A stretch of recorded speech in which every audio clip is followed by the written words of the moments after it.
ಸರಣಿ ಹಗರಣಗಳು ಆಪಾದದಿಂದ ಸಿಎಂ ಒತ್ತಡಕ್ಕೊಳಗಾದಂಗೆ ಒತ್ತಡ ಅಲ್ಲ ತಾಳ್ಮೆ ಕಳ್ಕೊಂಡಿರ್ಬೋದು. ವಿಧಾನಸಭೆ ಕಲಾಪದಲ್ಲಿ ವೈಯಕ್ತಿಕ ಮಟ್ಟದಲ್ಲಿ ನಿಂದನೆಗಳು ಬಂದಿದೆ. ಏಕವಚನಗಳ ಪ್ರಯೋಗ, ದಟ್ಸ್ ಓಕೆ. ಏಕವಚನ ಪ್ರಯೋಗ ಕಾಮನ್ ಆಗಿ ಯೂಸ್ ಆಗಕ್ಕೆ ಸ್ಟಾರ್ಟ್ ಆಗ್ಬಿಟ್ರೆ ನಾಳೆ ಅದನ್ನೇ ಒಪ್ಪಿಗೆ ಆಗ್ಬಿಡ್ಬೋದಲ್ವಾ? ಬೇಕು ಬೇಡಗಳು ಡಿಸೈಡ್ ಆಗೋದೇ ಬೇಕಿಲ್ಲ. ಏರುದ ನೀಲ್ ಪರಸ್ಪರ ನಿಂದಿಸ್ಕೊಂಡಿದ್ದಾರೆ. ಪೇ ಸಿಎಂ, 100% ಸಿಎಂ, ಭ್ರಷ್ಟ ಸಿಎಂ ಅಂತೆಲ್ಲ ಅಶ್ವಥ್ ನಾರಾಯಣ್. ನೀನು ಭ್ರಷ್ಟಾಚಾರದ ಪಿತಾಮಹ, ನಿಮ್ದೆಲ್ಲ ಬಯಲ್ಗೆಳಿತೀನಿ ಅಂತ ಸಿಎಂ ಬಯಲ್ಗೆಳಿತಾರ? ಅವರು ಹೇಳಿದ್ದಾರೆ. ಯಾವ ಬಯಲು? ಹಗರಣಗಳು ಬಯಲು. ಹಗರಣಗಳ. ಇನ್ನು ದಿನೇಶ್ ಗುಂಡೂರಾವ್, ಕೃಷ್ಣ ಬೈರೇಗೌಡ ಗರಂ ಆಗ್ಬಿಟ್ಟು ಗೂಂಡ, ಲುಟಿಕೋರ, ನಾಚಿಕೆ, ಮನ ಮರ್ಯಾದೆ ಇಲ್ಲ, ಡ್ಯಾಶ್ ಡ್ಯಾಶ್ ಅಂತೆಲ್ಲ ಬೈಕೊಂಡ್ರು. ಬೈರ್ತಿ ಸುರೇಶ್, ಅಶ್ವಥ್ ನಾರಾಯಣ್ ಜಗಳ ಆಡ್ಕೊಂಡ್ರು. ಆಮೇಲೆ ಸಿಎಂ ಉತ್ತರ ಕೊಡಕ್ಕೆ ಹೋದ್ರು. ಚಂದ್ರಶೇಖರನ್ ಡೆತ್ ನೋಟಲ್ಲಿ ಉಲ್ಲೇಖಿಸಿದ್ರು.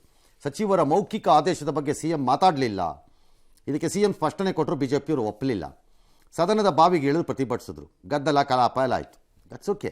ಚಂದ್ರಶೇಖರನ್ ಡೆತ್ ನೋಟಲ್ಲಿದೆ, FIR ಅಲ್ಲಿ ಹೆಸರಿಲ್ಲ.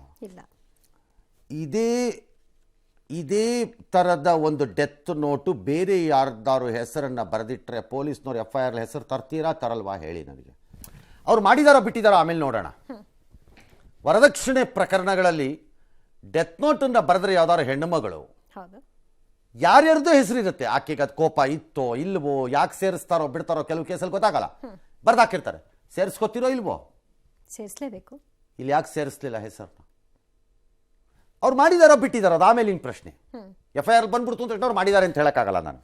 ನಂಬರ್ 2, ಅವ್ರ ಹೆಸರನ್ನೇ ಸೇರಿಸುವುದಕ್ಕೆ ಅವ್ರಿಗೆ ಯೋಗ್ಯತೆ ಇಲ್ಲ ಅಥವಾ ಮಾಡಿಲ್ಲ.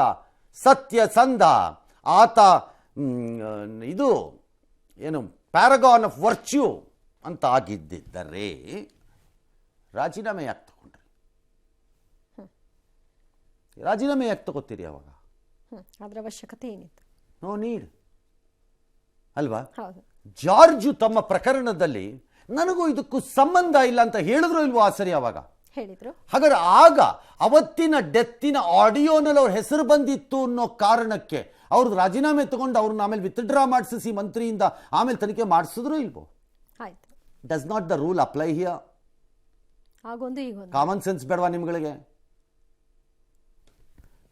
ಮಾಡಿಲ್ದೇ ಇದ್ದಿದ್ರೆ ಜಾರ್ಜ್ ಬಂದಂಗೆ ರೈಟ್ ರಾಯಲಿ ಲೀಗಲಿ ಒಳಗೆ ಬರ್ತಿದ್ರು ವಾಪಸ್ಸು.